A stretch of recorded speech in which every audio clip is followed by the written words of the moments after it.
Y del otro lado de la moneda, cuando llaman al papá y le dicen, mire, su hijo está siendo un matoneador, su hijo es el agresor, su hijo está haciendo bullying, ¿qué actitud tomar en ese momento?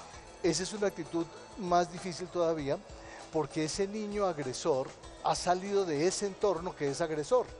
Y muchísimos padres del victimario, del agresor, fácilmente toman la defensiva y quieren minimizar el problema, quieren ridiculizar el problema, muchas veces poner abogado. Uno como padre de un niño agresor debe dar la cara, quizás es el momento de reflexionar por qué mi hijo es agresor, y lo ideal es pedir disculpas al agredido y también a la comunidad escolar.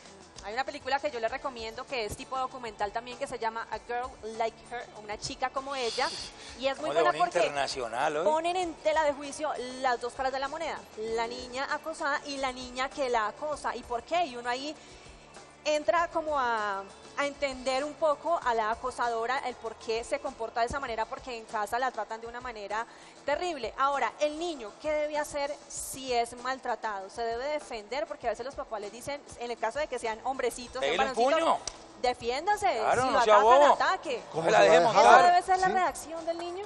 Para nada. Realmente la violencia engendra más violencia. Pero el niño tampoco debe ser un individuo pasivo, porque si no el problema va a continuar y la dimensión va a ser mayor. Ese niño pues debe hablar con sus padres deben hablar con la comunidad escolar. Ahora existen comités de convivencia en los colegios. Aún más, la ley ahora, llamémoslo así, nos da armas para combatir el matoneo. Entonces nuestra actitud debe ser proactiva, debemos enfrentar el problema. Por ejemplo, es muy frecuente que el niño matoneado, los padres digan, cambiémoslo de colegio. Por ejemplo, también, sí. es una solución inmediata. No, fatal, eso es huir. ¿Sí? Realmente quien debería cambiar de colegio debería ser el agresor, no el agredido. Entonces, debemos cambiar la actitud. Llamémoslo así, la tónica de la cultura actualmente es cero matoneo. Debemos ser sensibles aún con pequeñas manifestaciones de matoneo, por ejemplo, los apodos. No creamos que los apodos nacen del cariño, la mayoría de los apodos nacen de la burla. Y entonces, ¿qué pasa? Que los otros se ríen a costa de mis lágrimas. Es el momento de romper ese círculo. Mi doctor Francisco, el bullying es penalizado, pero como estamos hablando en este momento de situaciones con los pequeños, con los menores, ¿qué posición tiene que adoptar el colegio, las directivas, ante un caso de matoneo? Digamos, hay una cultura escolar, por lo tanto, los directivos, los profesores, deben crear esa conciencia, esa sensibilidad de que el matoneo no va a ser bien visto en este colegio. Cero tolerancia. Sentar un precedente. Exactamente. ¿Usted es de Ibagué? Yo soy ibaguereño. ¿Usted es ibaguereño? ¿Hay diferencias entre el bullying y los niveles de bullying entre ciudades pequeñas como Ibagué, Palmira, qué sé yo, ciudades intermedias, a las grandes ciudades como Bogotá? ¿Se nota una diferencia o el efecto es el mismo? El efecto de globalización realmente llega hasta esos puntos. Por ejemplo, aún en una población pequeña hay gente que es capaz de hacer ciberacoso. Por ejemplo. Porque cualquiera puede entrar en la red.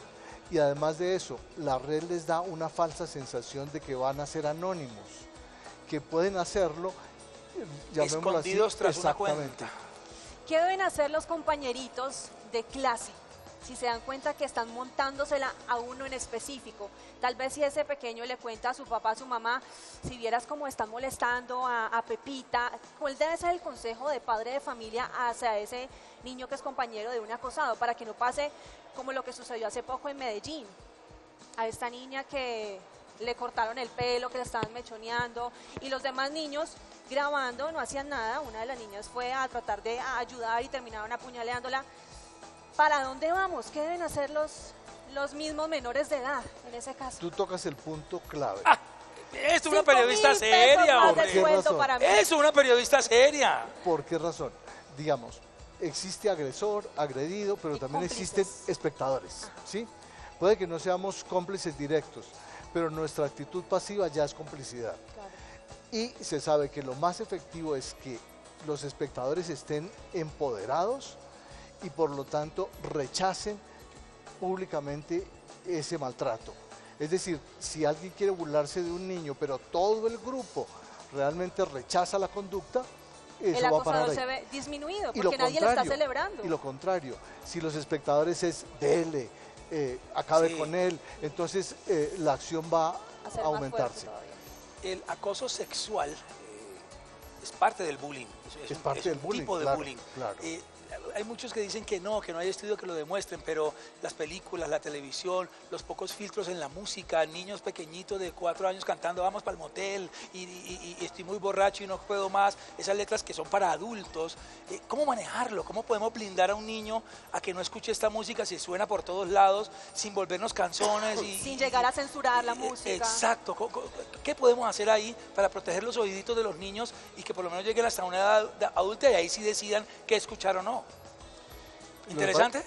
Muy interesante. Muchas gracias. Y eso que soy dentista. Un autoaplauso. Muy buena pregunta. Yo que soy dentista, ¿eh? Muy bien, pero buen dentista. Odontólogo, mi amor. No, odontólogo no, dentista. Pero tampoco podemos, llamémoslo así, satanizar toda manifestación cultural. A eso me refiero. Se dice que lo importante es de que el niño sea resiliente. Es decir, nuestra cultura familiar debe hacer que el niño sea capaz de enfrentar la adversidad. Es decir, no nos vamos a esconder, no nos vamos a excluir de la sociedad.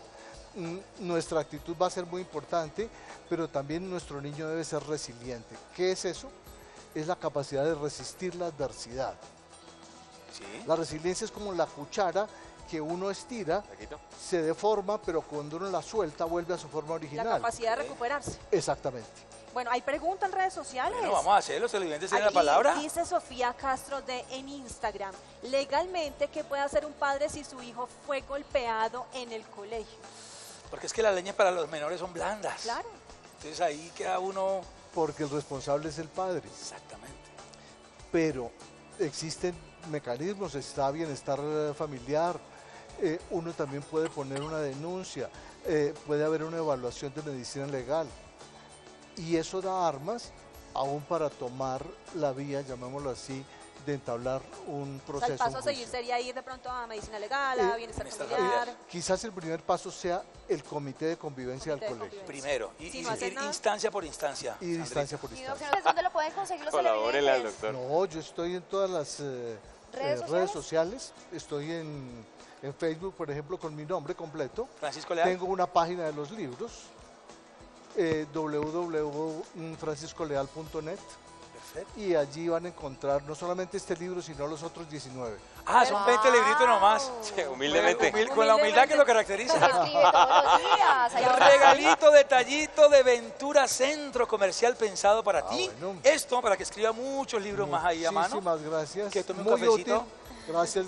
Y esta, la apreciada, la tan querida. codiciada. La codiciada, Sobre todo, cobijita. la La presta. mantita. Préstela un ratico que está muerta de frío esta No, muchacha. Y un no, bravísimo no, para el no, doctor no, Francisco Leal.